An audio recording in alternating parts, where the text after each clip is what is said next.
Yeah, obviously disappointed. You know, it was always going to be tough.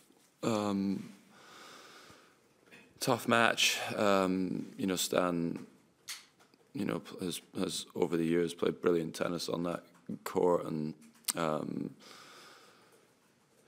yeah, I was expecting him to play very well tonight, and I think he did that. He gave me very few opportunities. You know, I wish I could have done a little bit better, but yeah, disappointed. But you know, I didn't have extremely high expectations with the way the preparation had been coming in, but obviously would have liked to have done better tonight.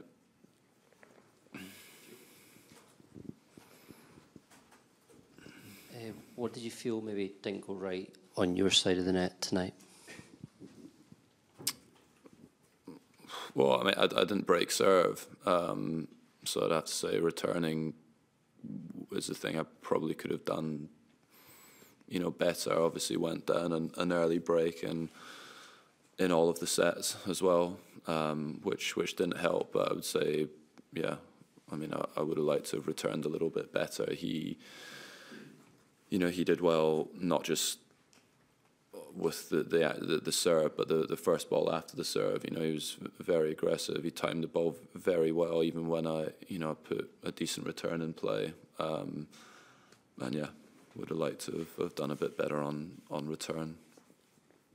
Andy, you looked a little bit ginger in the third set. I wonder if you were maybe feeling something with your back. The serve looked like a problem. Are you still confident that you'll be playing doubles later in the week? And how are you feeling physically overall?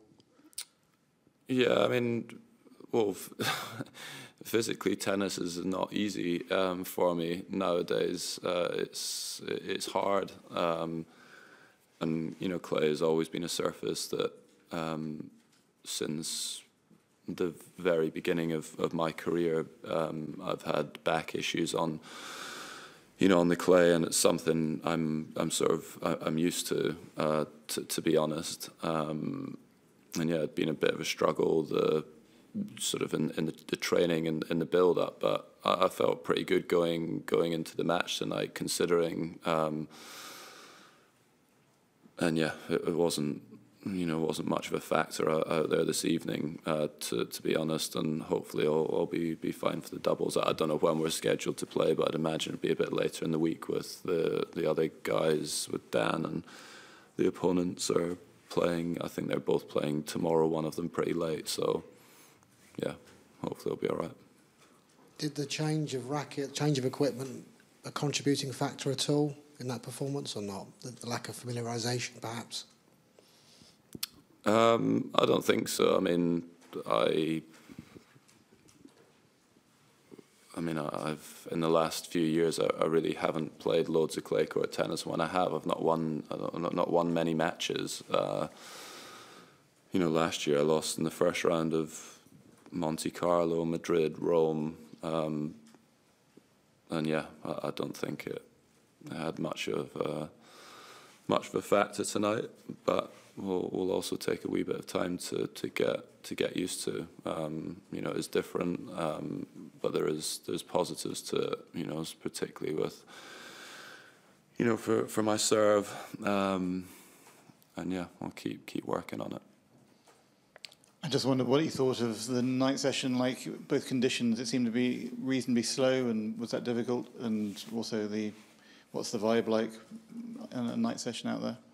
Yeah, I think it was obviously a brilliant atmosphere for a first round match of the tournament. I'd never played a night session here before, and yeah, it was obviously great that, you know, so many people are able to come out and watch and support.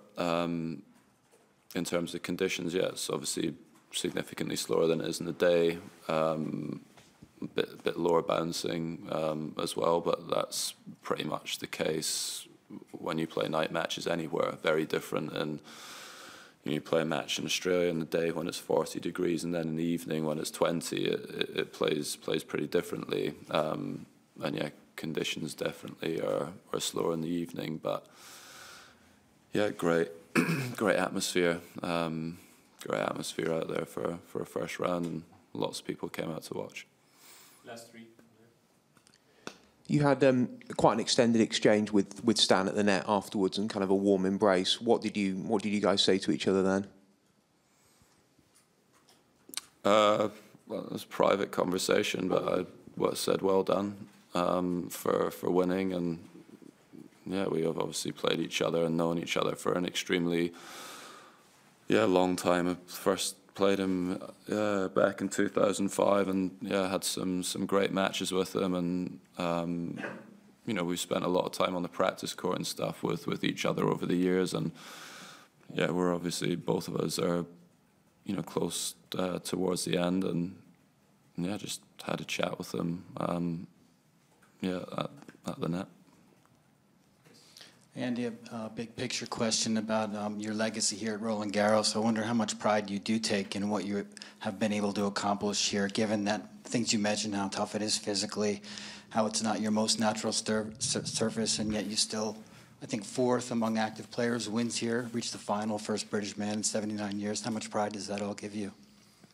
Yeah, I mean, I did really well here over the years, you know, and a lot of the, like, I guess, results and stuff I think the issue for me is that when you compare it to what like Rafa or Novak achieved in the same time, it obviously is minuscule in comparison. But yeah, most players, you know, would sign up for the results I'd had here. You know, played, you know, final, I think 4 semis, and I made the quarters. I don't know how many times, a couple of times as well, maybe. Yeah, and lost in the semis. I lost to Novak in 5, Stan in 5, and twice to Rafa, and obviously no shame in that. So yeah, in a different time, maybe the results would have been a bit different, but yeah, I'm proud of the results that I had here. You know, I had great memories, and like you said, it was not an easy surface for me, but I always showed up and you know, put in some strong performances considering, and yeah, was a good run here over the years. Last one. Hi Andy, just curious, you mentioned your preparation, just curious where you feel you are in your, I guess, recovery from the ankle injury, and where I guess you feel you might lack since, you know, as you're building back up, and also is Stuttgart your next tournament? Yeah, that's the plan just now. Yeah, so it's always difficult, like when you come back from, or when you're coming back from an injury, to get everything right. You know, my ankle feels really good, but then you also need, you need matches and obviously time on the practice court to not just have the ankle feel good, but the rest of the body as well. It's not,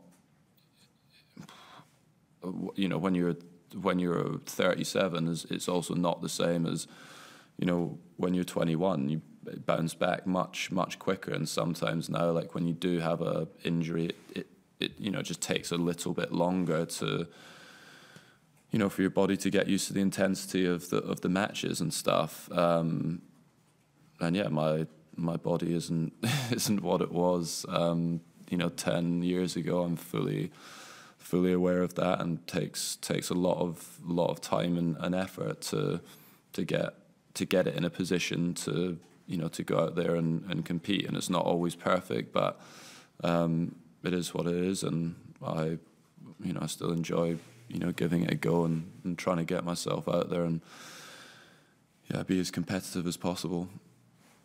Thank you. Thanks.